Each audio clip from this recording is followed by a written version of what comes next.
Ladies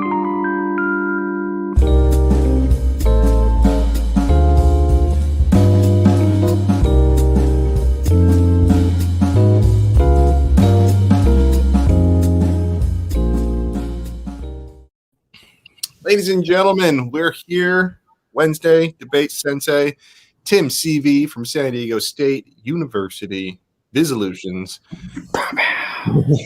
I am Jared Kabika Miller, your communications professor. Here we go. And Matt isn't here. He is trying to become America's next top yodeler. All right. So he's got a beautiful voice, but only for yodeling. Yeah. Well, we wish him the best. Like that would be a prestigious position for him to hold. All right. Hopeful for him. Oh man, I gotta admit, I'm barely here, man. I got my second shot yesterday, and it is not treating me well. It's been rough, man.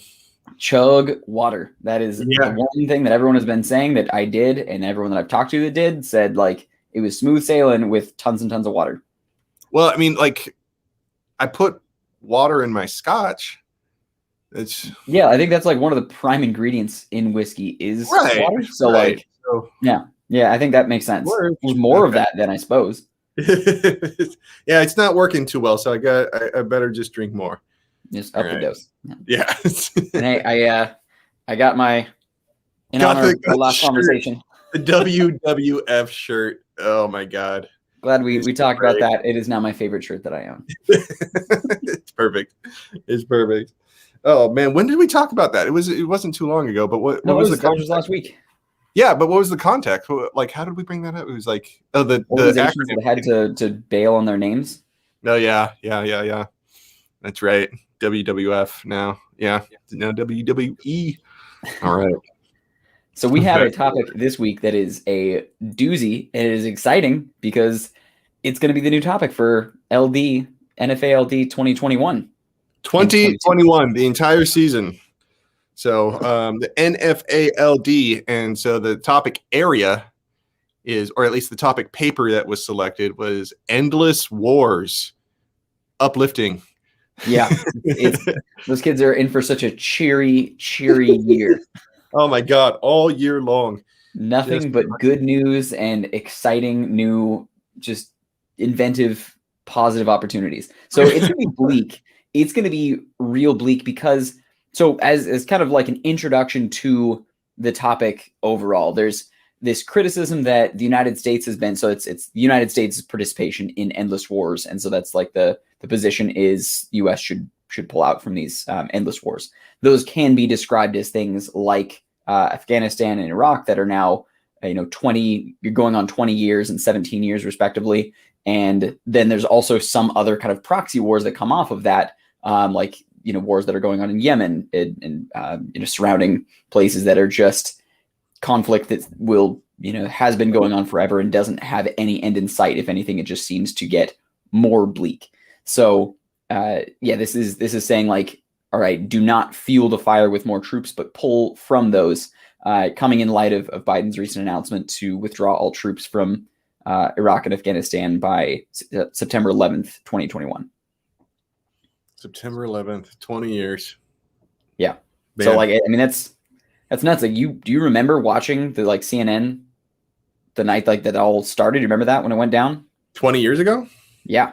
Yeah. It was the morning. Like I remember my roommate woke me up and he's like, "Man, you gotta come see this." And it was like, so what was that? It was like 6 or 7 in the morning for us out here on the West Coast, I believe. I was actually meaning, well, I mean, that's obviously like everyone remembers kind of that one. Do you remember watching like, the beginnings of Bush 2 saying like, all right, we're doing it. And then the CNN reports of like that evening, the rockets and things. I don't remember them as vividly. I do remember the feeling, like, especially going into Iraq. I'm like, oh man. This is not going to be clean by any stretch. Yeah. I mean, it's kind of like so I think that it's easy to equivocate here. So if you're, immediately jumping in on just broad stroke affirmative side, these different, military actions, if you want to really soften it, but these wars are not traditional in the sense of like, we have this particular target, this particular objective. The war on terror is kind of greater umbrella that they fall under. And I think that's a fairly, direct tie. You can draw a lot of parallels to like the war on drugs. Like this isn't a thing or an organization that you can go topple, or some institution that can be negotiated with. Like terrorism as a whole is a really broad and changing thing that many can argue are only increasing by having a war with it, and like drone striking and all the various things like that only fans the flames as opposed to stifles them. So, and I mean, I think a lot of comparisons can be drawn there when people are drawing those kind of like war on theoretical or kind of intangible idea.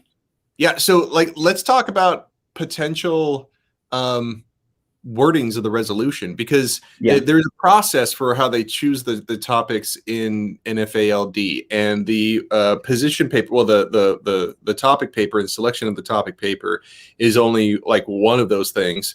And so that would happen recently, but next month, or like a couple weeks away, is where people submit wordings for resolutions.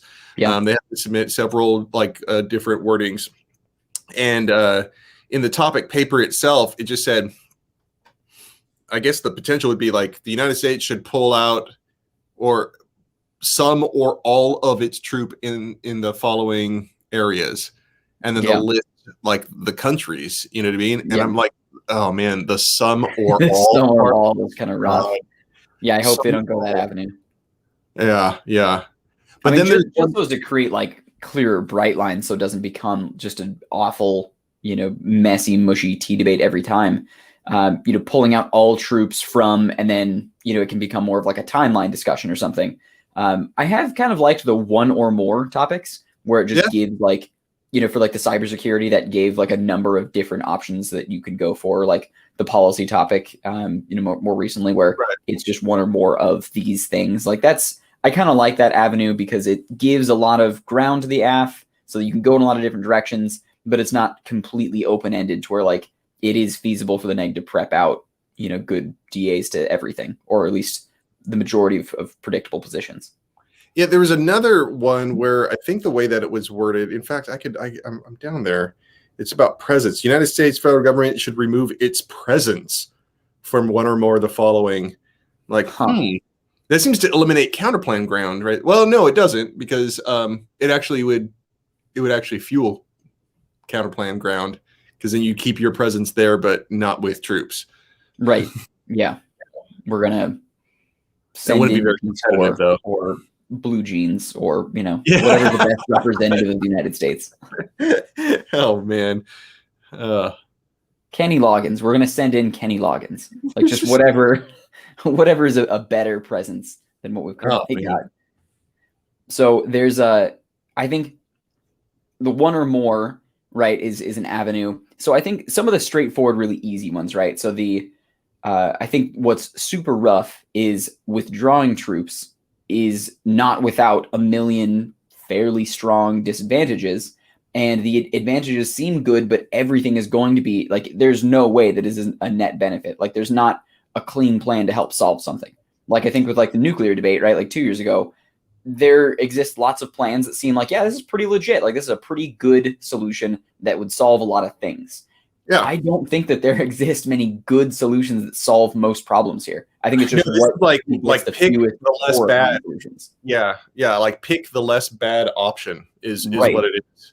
And so that's unfortunate that all you're just going to talk about. Yeah, I know this sucks, but it's not as bad as what they're proposing. Right. Yeah. So because the immediate, argument, and there's lots of sources and things out there. So there's lots of very credible experts, or at least, folks that we would normally listen to as experts on the subject, that say that like pulling out withdrawing troops from Afghanistan, for example, is like the worst possible thing that can be done without the Taliban's buy-in to X, Y, and Z, negotiations that they had with the Trump administration. So it was like there's this 6-point plan that the Taliban was supposed to meet in order to check all the boxes for U.S. troops to withdraw, and that was like Trump's kind of summit with them in Qatar. And that idea was like cutting ties with Al Qaeda, increasing, rights and opportunities and availability for women in the culture, reducing, or like eliminating military violence and engagement with the Afghan forces. Because like you can't really say like, sure, all right, that's all going to be good when there's like actively still internal, fighting going on. So some of those situations have not solved themselves, and solved themselves, and that's where critics are saying like this is the worst time to pull out because now, there's no chance for anything positive to happen. So the power vacuum becomes seemingly like the center of the debate when there is not one, really intense source in there, right? So there isn't the US and NATO forces to keep things the way that we want them to be. What happens then? Like the leadership in place, is it strong enough to stand on its own? Or is this just an opportunity for, the Taliban plus Al-Qaeda or ISIL or, whatever organization to come in? And that's, I think, where the entire debate happens, is just kind of like the theoretical positions of like what happens if. And then there's lots of case studies of when one group leaves, that vacuum of power is filled by some group, and usually not better.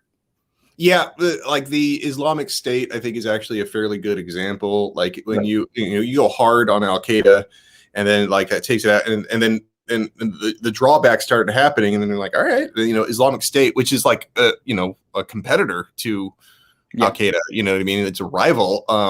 Like the power that we saw momentarily from that group was basically allowed once you wipe out their competition. It's like right.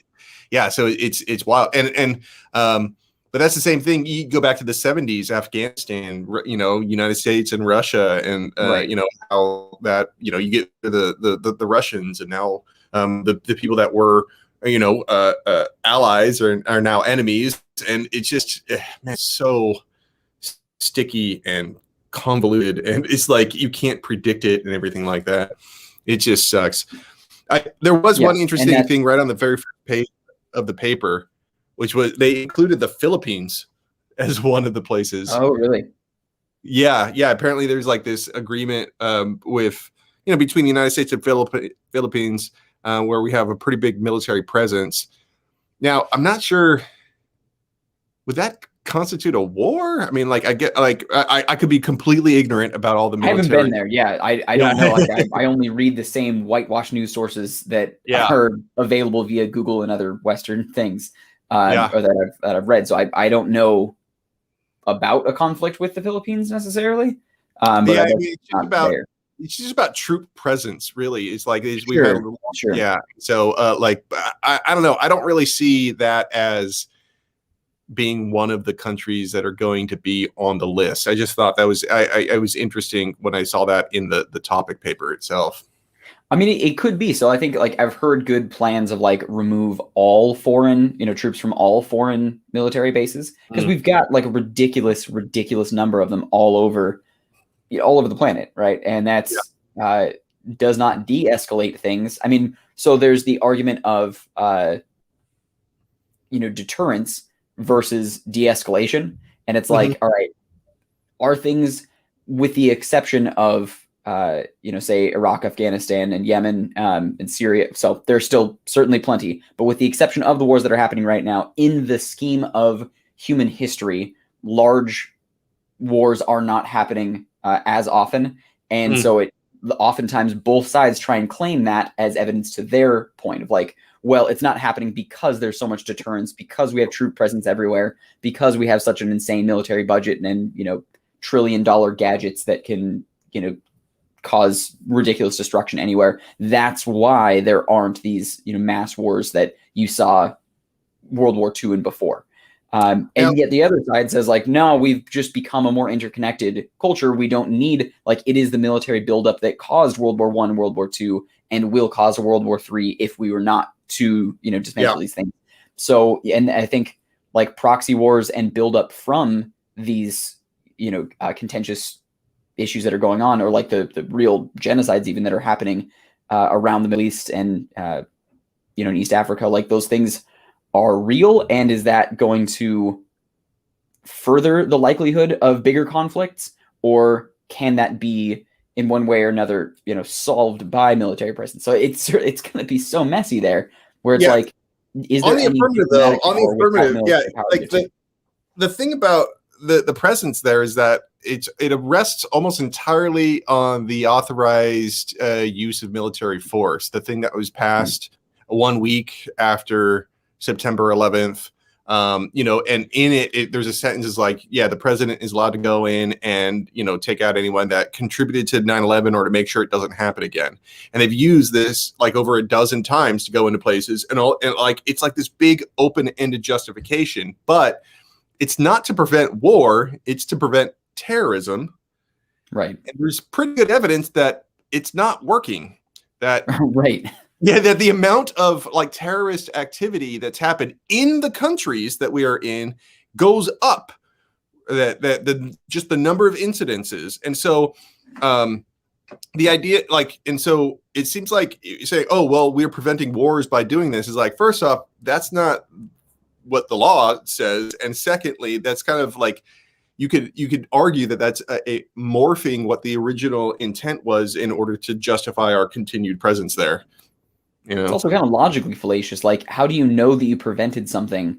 Yeah. Without, like, there's no way that you have evidence that this would have produced a war or that would have produced a war necessarily. Like, so it just becomes this very easily justifiable, like, well, it could have, like, it's just an argument to ignorance, right? Of like, well, we don't know, and so therefore we have to assume that it would have become, and therefore we have justification to do, you know, X, Y, and Z.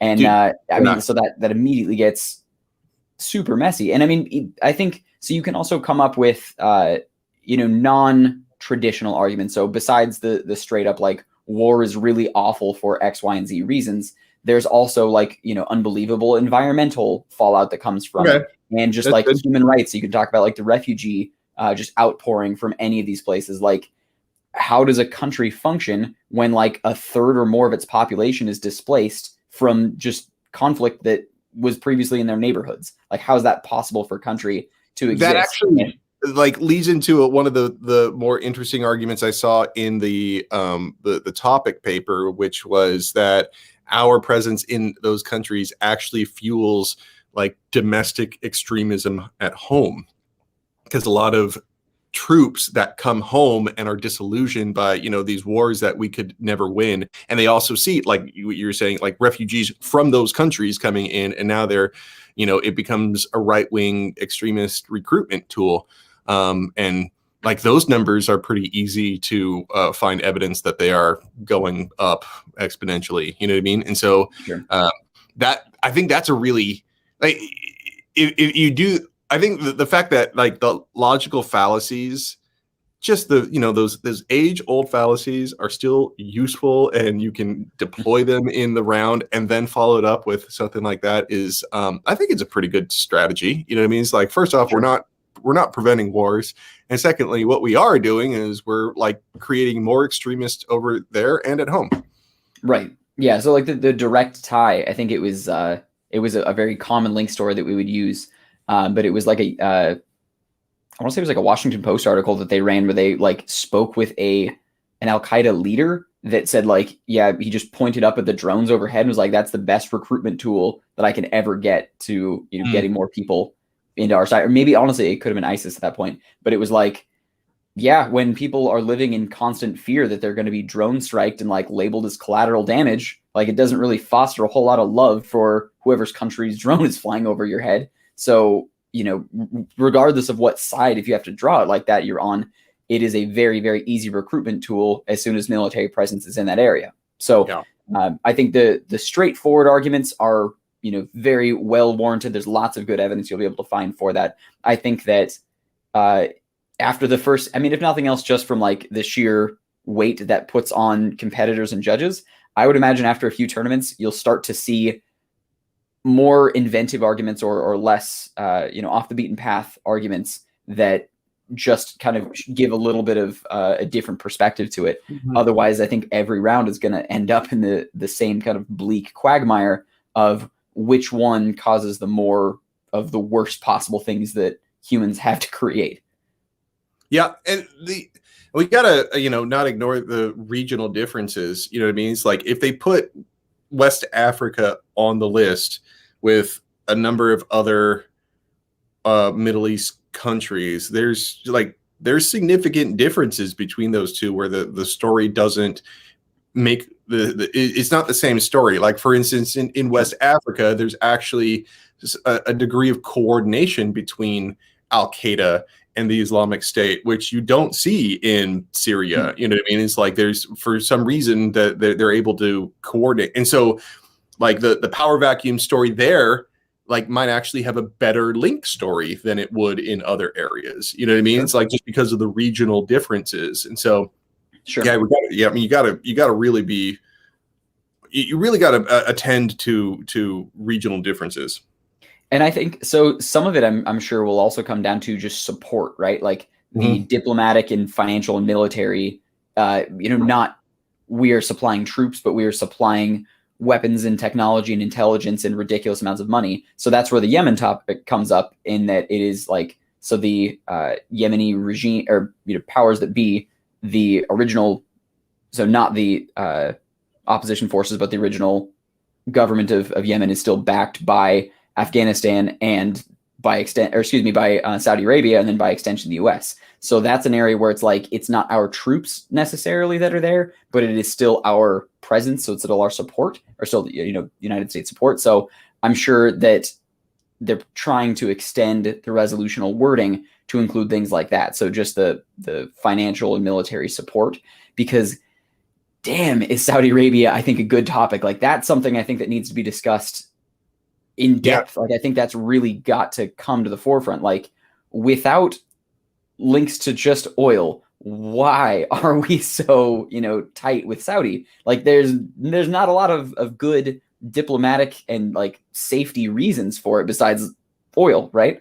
And yet there's so many conflicts and things that are made worse by Saudi presence, and the fact that we've, we're their buddies, we sit with them on the bus every day, so we got to back them in whatever fight they get into, or support whatever mess that they're involved in. And that gets us into really awful situations, especially when, like, what was it? Something like 7 of the 20 folks that were most involved in 9/11 all came from Saudi anyways, or could have been even more than that. It might have been like half, or it's almost half, or maybe more than half. Like, so if it's supposed to be tied back to 9/11 being this pivotal event that caused, that sprung up these various conflicts, I shouldn't even say conflicts. Like, it is definitely just, U.S. imperialism kind of, or just like nation building, I suppose, if you want to give it the most optimistic but still messed up title. So on the negative side, you've got a lot of very straightforward, like, classic arguments of what this is, right? Of like, just the United States coming in is trying to secure oil, or it's trying to establish regional security, whatever that possibly means. But then you've got example after example of power vacuums causing worse things. So if you are against, or if you are on the negative side, and you're forced to say, no, we shouldn't be withdrawing from X, Y, or Z area, I think it's just getting really interesting, or getting creative with a lot of counterplans of like, how can we change position in an area? So absent, withdrawing entirely, what alternative makes it better? Yeah, well, like, consult counterplans. Sure. Like, might be, I mean, whenever you're talking about international actors and things like that, I do think like the Russia DA is going to play a role, especially anywhere close to Syria. You know what I mean? It's like, if we're pulling out of Syria, that seems to be a pretty key area that Russia wants to have its influence over, and not to the United States in it. You know what I mean? And so, oh my God, I can't believe how long that one's been going on. It's so, it's just, you can do those sort of, different, tricky little counter plans where you sort of, you can get something out of it, a little bit more assurance that things will not happen. Like, you consult Russia. I'm like, that'd be wild. Sure. Consult Russia plan. Wow. Huh. Yeah. I mean, so even because there's the challenge of like, consult the local authority. Yeah. But what does that mean in a place like Syria, right? Like, do you consult Assad, or do you consult like whatever the leading rebel group is, or you consult like their biggest? Like, do you consult Iran? Like, who do you talk to at that point? So I mean, but it's still an important kind of valuable piece. So I think there's a lot of good I know something we would oftentimes run with was Orientalism. So like Edward Said's point that like we treat all of the Middle East, like the idea of the Orient came from this, everything from Morocco to China is all the same. It's all the Orient. And so it's labeled and taught and treated the exact same way from, colonialists, settlers, and explorers, even though these places have been, populated for thousands and thousands of years. And so it's not the case that because we've participated in one area, because we have experience in Israel, we know what it's like in Syria, or because we have this kind of historical background in Afghanistan, it's the same in Yemen, or whatever these different areas are. And so that's kind of an easy way to start sweeping out a lot of affirmative evidence that is pulling from previous conflicts or pulling from different areas and trying to say it's the same. And then that also fuels into a useful consultation counterplan and saying like it is taking the value and local opinions and local perspectives that breaks that down and stops otherizing it and starts becoming more inclusive as kind of a cultural narrative. So there's an avenue there, but it's tricky because solvency then just hinges upon like, all right, is this a binding or a non-binding consultation? And like, okay, so what if they say no? Then what happens, right? And so I think those conversations are useful. Like those are fun when it becomes the second and third tier discussions. Like, okay, what happens after? Rather than just like, all right, one false step, that's war. One other false step, that's war. And everything just is immediately devolved. If instead it's like what happens a couple of steps beyond. So with different diplomatic, approaches to it. What I'm wondering is there still coalition forces in some of these places? Like, man, I haven't checked that out, and I should have, because if there's coalition forces, huh? You're talking like NATO? Well, not necessarily. The multinational force that went into Iraq was not NATO. You know what I mean? NATO is still, so like I should say, NATO member states are still in Afghanistan. And some countries it's like 50 something troops, but other countries it's still in the hundreds. Because so the U.S. at this moment, or at least the last I checked, was still at 2,500 in Iraq, 2,500 in Afghanistan, and then contingent of NATO forces in both. And so the idea was that Biden said we're pulling out, and NATO accordingly followed suit because the commanding officer of NATO is also taking kind of direction from the United States. So that's where the two kind of go together. I don't have great arguments for like a UN peacekeepers alternative, because that usually turns pretty nasty and pretty sour too, because it's not really like a peacekeeper that goes in if there's still armed. What I was thinking of was like, if the United States pulls out, does that mean that we're leaving allies in there to like what happens? Are there other troops that aren't American, and now all of a sudden we're like, all right, peace. Yeah, you got this. Yeah, I think it's to be assumed that if the United States goes, so too goes NATO. Just because like they've already said that with the powers that be. I think so. It's actually kind of is going to become a good inherency argument, right? So that if that happens by September and the debate season starts in October, like maybe you don't have a lot to debate about as far as Iraq and Afghanistan goes, and maybe the topic has to become what if discussing Yemen? Like, how interesting would that be? Like, all right, we write a topic about something that's really popular and relevant in what we're in right now, April, and it's not a thing anymore by September, and you've got a year. Good luck. So I imagine they're probably going to write this fairly broadly. Wow, that's true. I didn't even think about that, because I mean, like, Biden has already been pulling back on the support for like the Yemen war. Like there's already been movements to draw back. I mean, there's still stuff there, and more than likely there's always going to be something that you can draw on in order to do that. But you're right. If it cuts back a lot, I wonder how that would affect affirmatives and their sort of their winning percentages. You know what I mean? It's like if you don't have as much to go off of, and you have to cut a whole bunch of new cards and stuff like that because now they're really outdated. Ugh, that would suck. I mean, so I think it would make the most sense then, and it was a really common topic and still is, of just like pulling out all foreign U.S. presence. So, we've got a jillion bases in Germany, right? Like, we're pretty close with the Germans. Like, that's not a problem necessarily, but we still have a huge military presence in Germany. What does it mean diplomatically and, for many other reasons, like what does it mean just security-wise to take U.S. troops out of Germany, right? And I've heard good cases for withdrawing troops from Japan. So there's various bases there that just cause a lot more strife in the South China Sea, and also there's like issues with military leaders there. I think we even talked about it on here maybe like 6 months plus ago on that topic. So you can go that avenue. I imagine the NFA powers that be will probably be writing this one pretty broadly, recognizing that it is a shifting topic. Yeah. So like just maybe like the words like military presence. Sure. You know what I mean? Like instead of just presence overall, but military presence. That might solve a lot of problems and be, like lead to a topic that has some legs to it. Sure. Yeah. All right. Hey, in one way or another, it's gonna be bleak, but good conversations that need to be had. Oh man.